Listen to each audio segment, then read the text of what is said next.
day 12 today of this little streak, and today was by far the hardest day. Just didn't have it, didn't have that explosiveness, didn't have that strength, didn't feel poppy at all today. This is the first time in this streak, and I knew it the moment I started warming up. The moment I started doing my jumps, today I opted out to do 5 sets of 5 rather than the usual 10 sets of 3. I felt like I needed a little bit more of blood in the muscles, more jumping, volume, to kind of just wake myself up. I did 5 sets of 5, and I was going to do more sets, and I thought, okay, I can see that the reservoir is already on empty. Let's not spend too many points here because I won't be able to hit 200 today. Everything felt slow. I didn't have the poppiness.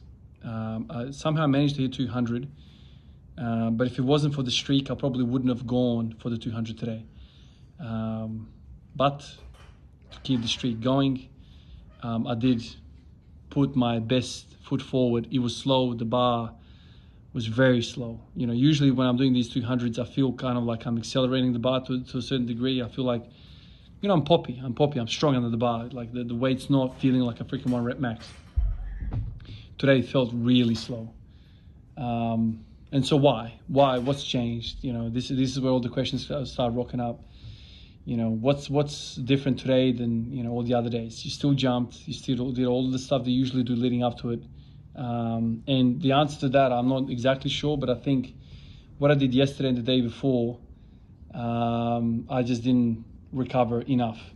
So yesterday, you know, day 11, went to basketball, obviously, you know, ran around, and also did I did some deadlifting, very light deadlifting. I think I went up to 80 kilos.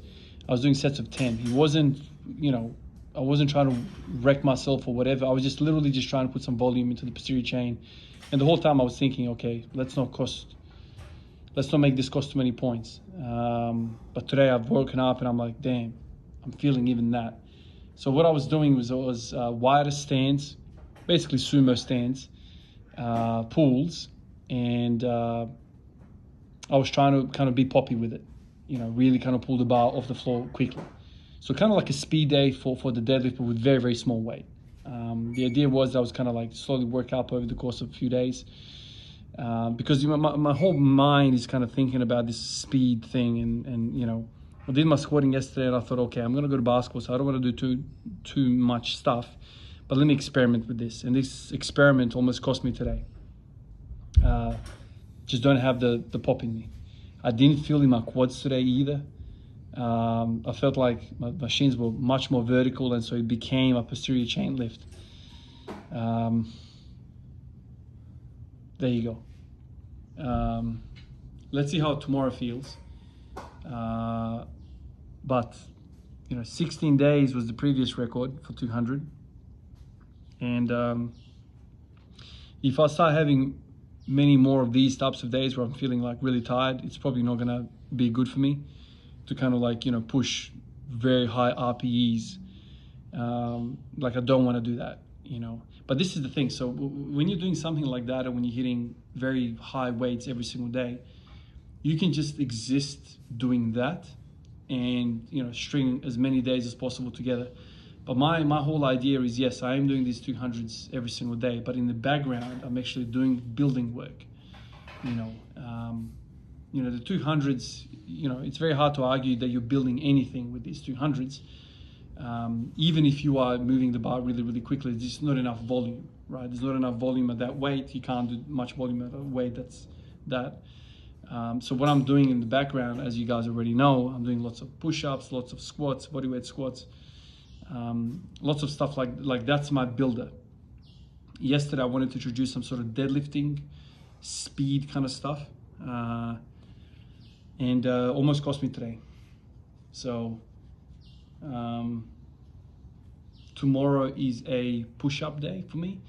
So, you know, I'll still come in and squat and whatever, but it's going to be predominantly lots and lots of push-ups. So I'll try to do something like 40 down or whatever. But yeah, I'm very happy that I got 200 today, but my God, I was concerned leading up to it, really concerned. Like I just didn't have that pop. But anyway, I somehow made it. I remember my previous streak on the 17th day was basically day one of me coming back to work. So it was a 5 o'clock session. I remember that day like it was yesterday. I remember walking in, I thought there's no way in hell I'll be able to squat 200 kilos at 5:30 in the morning. There's just no way. Number one, if I fail this thing, it's gonna wake the whole neighborhood up. So I didn't want to drop it. So I had doubts in my head to even unrack it. And number two, it's 5:30 in the morning, dude. Like it's 5:30 in the morning. My body's not ready to have that weight on my back. And so I think I tried to do pin squats beforehand, even though I didn't have a lot of time, because, you know, those sessions are always 45 minutes for me at the longest. Because, you know, you wake up at 5 o'clock and you work out for maybe until 5:45, and then you gotta get the shower and prepare and go to work, you know. So I remember that was that was the reason why, is because it was a 5 o'clock session and I just ran out of holiday. But this streak is also now I'm in the holidays. But for me to miss the weight when the conditions are basically optimal, that's me overreaching. I mean, I don't know what else it could be other than me overreaching. I was just really tired from yesterday. But anyway, good night's sleep, and then we'll see what happens tomorrow. But tomorrow's going to be day 13, so I'm getting close to 16. So hopefully tomorrow is going to feel better than today. If tomorrow feels even worse than today, then, geez, I don't know where we're going to stand. All right, guys, I'll catch you in the next one. Peace out.